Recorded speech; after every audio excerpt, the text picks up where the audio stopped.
بسم اللہ الرحمن الرحیم۔ السلام علیکم ناظرین، میں ہوں باسط ندیم اور آپ دیکھ رہے ہیں پروگرام پنڈورا باکس۔ نئے آرمی چیف کی تعیناتی خوش اسلوبی سے طے پا گئی ہے اور اس حوالے سے امید یہ کی جا رہی تھی کہ پی ٹی آئی کی جانب سے کوئی مزاحمت نظر آئے گی، جو کہ نظر نہیں آئی۔ اس حوالے سے گفتگو کرنے کے لیے آج ہم نے اپنے پروگرام میں مدعو کیا ہے سینئر دفاعی تجزیہ نگار جو کسی تعارف کے محتاج نہیں ہیں، لیفٹیننٹ جنرل ریٹائرڈ امجد فیض صاحب۔ جنرل صاحب، یہ بتائیے کہ نئے آرمی چیف کی تعیناتی کا معاملہ ہو چکا ہے خوش اسلوبی سے، اس پہ تھوڑا سی بات کیجیے۔ بسم اللہ الرحمن الرحیم۔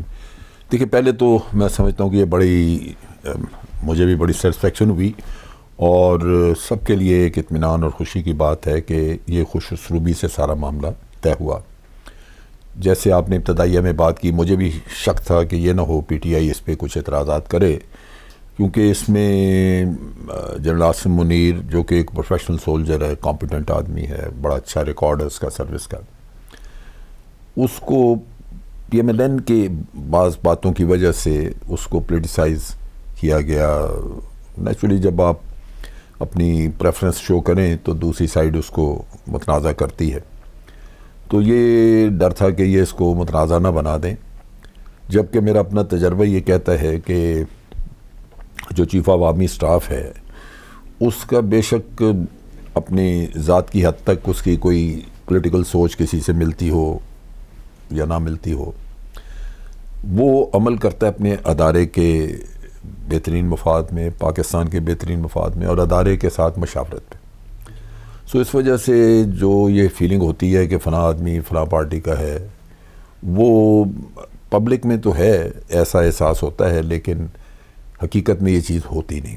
تو اس لحاظ سے مجھے بڑی توقعات ہیں کہ جو پچھلے سالوں میں غلط فہمیاں پیدا ہوئیں، جن کی وجہ سے جنرل باجوہ کے اوپر بڑے نیگیٹو کمنٹس لوگ کرتے رہے اور ان کی وجہ سے پھر آرمی کے ساتھ بھی پبلک کی، عام آدمی کی دوریاں ہو گئی، تو وہ مجھے بڑی توقع ہے کہ انشاءاللہ عاصم منیر پوری طرح بھرپور کوشش کرے گا کہ یہ دوریاں کم کی جائیں، غلط فہمیاں دور کی جائیں اور آگے بڑھا جائے۔ جنرل صاحب، یہ جو فیورٹزم کا ماحول چلتا ہے، ہمارے پاک فوج کا سب سے باوقار ادارہ ہے اور بہت پروفیشنل ادارہ ہے، اور ظاہر سی بات ہے کہ جو اس پوسٹ تک پہنچتے ہیں وہ ایک بہت طویل ایک سفر طے کر کے پہنچتے ہیں، لیکن آخر میں آ کر جو فیورٹزم کا ان پہ ایک ٹیگ لگایا جاتا ہے، تو کیا واقعی جب یہ آرمی چیف بنتے ہیں تو پھر یہ کسی کے فیورٹ ہوتے ہیں یا پھر ان کے فیورٹزم میں رہ کر کوئی کام کر رہے ہوتے ہیں؟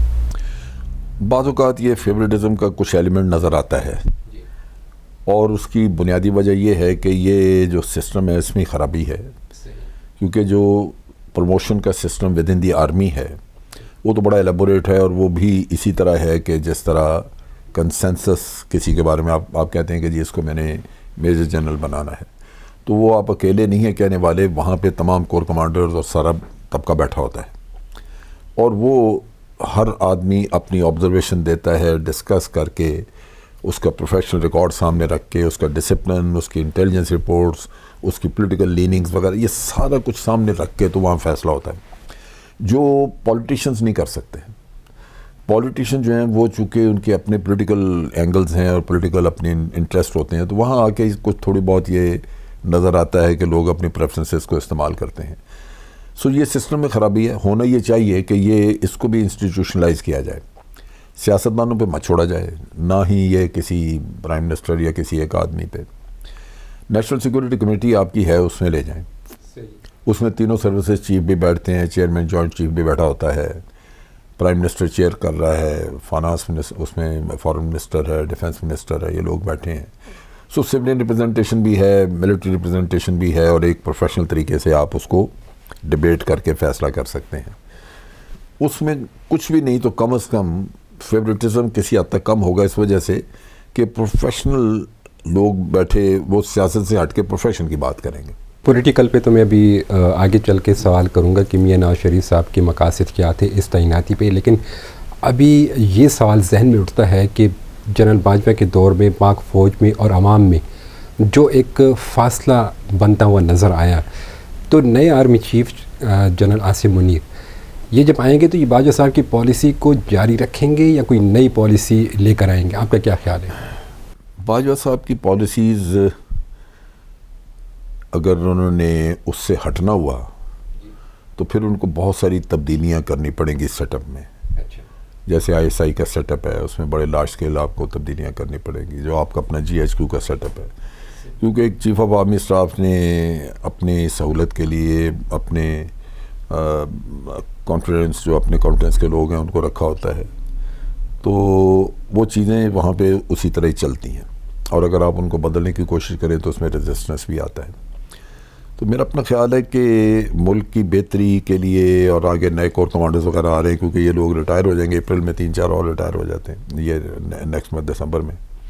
تو اس کی وجہ سے پھر آپ دیکھیں گے کہ کچھ نہ کچھ سوچ میں تبدیلی آئے گی, اور پھر گریجولی کوئی سیٹ اپ میں بھی تبدیلی کر کے. تو میرا اپنا خیال ہے کہ ہمیں تھوڑا سا ویٹ اینڈ سی والی بات کرنی چاہیے. میں بھی 4-6 مہینے بعد وہ کوشش کریں کہ جو نیشنل یونٹی اور انٹیگریشن ہے لوگوں کی, وہ اس کو بہتر کیا جائے. اب پالیسی پہ ہی بات کر رہے ہیں تو جنرل باجوہ صاحب کی اب جو لاسٹ اسپیچ تھی انہوں نے ایک مرتبہ پھر کہا ہے کہ فیبرری سے پاک فوج کا ادارہ سیاست میں انوالو نہیں ہے. لیکن حقائق اس کے کچھ برعکس نظر آ رہے ہوتے ہیں. میڈیا تو چلے ایک طرف, لیکن پولیٹیشنز خاص طور پہ اعظم سواتی کے ساتھ جو کچھ ہوا, تو کیا یہ فوج کی انوالومنٹ نہیں تھی اس میں؟ دیکھیں, انوالومنٹ کا تو مجھے آئیڈیا نہیں, لیکن سواتی روزانہ کی بنیاد پہ بڑا کھلا الزام لگاتا ہے, کوئی اس نے لگی لپٹی نہیں رکھی. اور دوسری طرف سے آرمی نے کوئی اس کا کاؤنٹر, کوئی جواب, کوئی ایسی چیز نہیں کی جس سے کہ ہم یہ سمجھے کہ سواتی نے جو کچھ کہا وہ درست نہیں ہے. اس کا حل تھا ایک کہ یعنی وہ روزانہ کی بنیاد پہ جو وہ بات کرتا ہے یا جو پروٹیسٹ کرتا ہے وہ سپریم کورٹ کے باہر کرتا ہے. سپریم کورٹ اس پہ سویا ہوا ہے مکمل طور پہ. ایکچولی وہاں فیصلہ ہونا چاہیے تھا. سپریم کورٹ ایک ججمنٹ دے دیتا ہے جس سے پتہ لگ جاتا ہے کہ سواتی صاحب سچ کہہ رہے ہیں یا ان کا الزام جھوٹ ہے, غلط ہے. چنانچہ آپ دیکھیں گے کہ یہ چیزیں اسی طرح ہی ایک جو ابھی ایک غیر یقینی سی صورتحال ہے اسی میں رہیں گی, کیونکہ جو ادارے ہیں اس میں خاص طور پہ جوڈیشری ہماری یہ تو ہلتی نہیں. اگر آج جوڈیشری نے چیف جسٹس نے ایک کمیشن بنا دیا ہوتا, جو کہ ہمارے پریزیڈنٹ نے ریکویسٹ کی تھی کہ عمران خان الزام لگا رہا ہے کہ یہ سازش ہے باہر سے امریکہ کی رجیم چینج والا جو قصہ ہے, تو یہ معاملہ یہیں ختم ہو جاتا ہے, کیونکہ وہ کمیشن بیٹھ کے سارے ایویڈنسز وغیرہ دیکھ کے ایک فیصلہ, ایک رولنگ دے دیتا کہ جی باہر سے کچھ انوالومنٹ تھی یا نہیں. اگر نہیں تھی تو عمران خان کا بیانیہ خود مر جاتا اور سارا کھیل ختم ہو جاتا, لیکن یہ نہیں کیا. تو عدالت کا مسئلہ یہ ہے کہ یہ ہلتے نہیں. تو اب یہ چیز کس طرح آپ زائل کریں گے؟ وہ تو الزام لگاتا ہے اور لگاتا ہی رہے گا. اور اگر جی ایچ کیو یا آئی ایس آئی کوئی ڈینائی کرے تو عوام کہیں گے جی انہوں نے تو ماننا نہیں تھا, انہوں نے تو ڈینائی کرنا ہی کرنا تھا. سو اس وجہ سے ہم جس مصیبت میں, جس چکر میں پھنسے ہوئے ہیں, وہاں پہ صرف ایک سواتی یا آرمی ہی اس میں قصوروار نہیں, پھنسے نہیں, اس میں بہت سارا اور بھی کچھ ہے. اچھا, ابھی جو باجوہ صاحب کی اسٹیٹمنٹ پہ ہی آگے بات تھوڑا سا کر لیتے ہیں. جو انہوں نے کہا کہ پالیٹکس میں فوج کو ہم انوالو نہیں کریں گے, دور رکھیں گے. لیکن امریکہ کا جو تازہ ترین بیان آیا ہے جس میں ان کا یہ کہنا ہے کہ ہمارے ساتھ جو تعلقات ہیں وہ ملٹری اسٹیبلشمنٹ ہی طے کرتی ہے, جمہوری حکومتیں نہیں کرتی. تو یہ جو تعلقات ہیں تو کیا یہ پولیٹیکلی حکومتوں پر اثر انداز نہیں ہوتے انوالومنٹ میں؟ نہیں, یہ میرا خیال ہے اس میں سمجھنے میں کچھ غلطی ہے. جو ملٹری کے ساتھ تعلق ہیں وہ ملٹری ٹو ملٹری ریلیشن شپ ہے, اور وہ ہمیشہ سے ہے.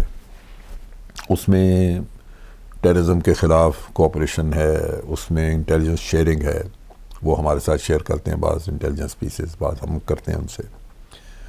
اور اسی طرح بعض اوقات کسی نیبرنگ کنٹری میں یا دائیں بائیں کو ہیلپ چاہیے, ہمیں چاہیے یا ان کو چاہیے, انٹیلیجنس کلیکٹ کرنی ہے, تو یہ چیزیں ہم کوآپریٹ کرتے ہیں. سو ملٹری ٹو ملٹری ریلیشن شپ جو ہے یہ ہمیشہ سے ہے اور رہتی ہے. اور اس میں ہاں ایک اور جو امپورٹنٹ اسپیکٹ ہے وہ یہ ہے ٹریننگ ایک دوسرے کے انسٹیٹیوشنس میں. ہمارے لوگ جاتے ہیں باوجود اس کے کہ گورنمنٹ ٹو گورنمنٹ ریلیشن شپ اچھی نہیں ہوتی, پابندیاں بھی لگتی ہیں, لیکن آرمی آفیسرز ٹریننگ کے لیے جا رہے ہوتے ہیں, ان کے ادھر آ رہے ہوتے ہیں, ہمارے کمانڈ اسٹاف کالج میں ان کے 2-3 لوگ ہوتے ہیں اور نیشنل ڈیفنس میں بھی. تو یہ کوآپریشن کا سلسلہ ہے جو کہ چلتا رہتا ہے. جنرل صاحب، آرمی چیف کی اپوائنٹمنٹ کے بعد اب پی ٹی آئی نے بھی اس کو ویلکم کیا ہے اور میڈیا میں بھی ہر جگہ پہ ان کو بڑے اچھے طریقے سے ویلکم بھی کیا جا رہا ہے اور بڑی اچھی امیدیں بھی رکھی جا رہی ہیں. تو آپ کیا سمجھتے ہیں کہ جو نئے آرمی چیف ہیں ان پر کس طرح کا بوجھ ہوگا ان سارے معاملات کو دیکھنے میں؟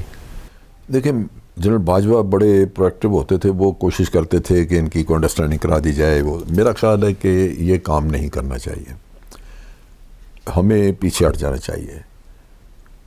اس لیے نہیں کہ یہ کام غلط تھا، انڈرسٹینڈنگ کرانا ویسے تو اچھی چیز ہے، لیکن مسئلہ یہ ہے کہ اس وقت غلط فہمیاں اتنی زیادہ ہو چکی ہوئی آرمی کے بارے میں کہ کوئی نہ کوئی سائیڈ اس کو غلط رنگ دے سکتی ہے، جس کی وجہ سے آرمی کے لیے مشکلات پیدا ہوں گی.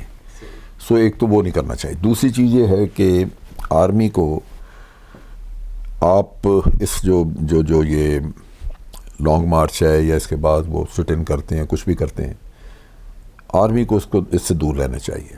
بہت بہت شکریہ جنرل صاحب. ناظرین، آپ نے گفتگو دیکھی جنرل صاحب کی، جس میں یہ بتایا گیا ہے کہ تمام ادارے ایک دوسرے سے تعاون کر کے اپنے لمٹ میں رہ کر کام کریں گے تو مستقبل قریب میں ایک اچھی تبدیلی دیکھنے کو ملے گی.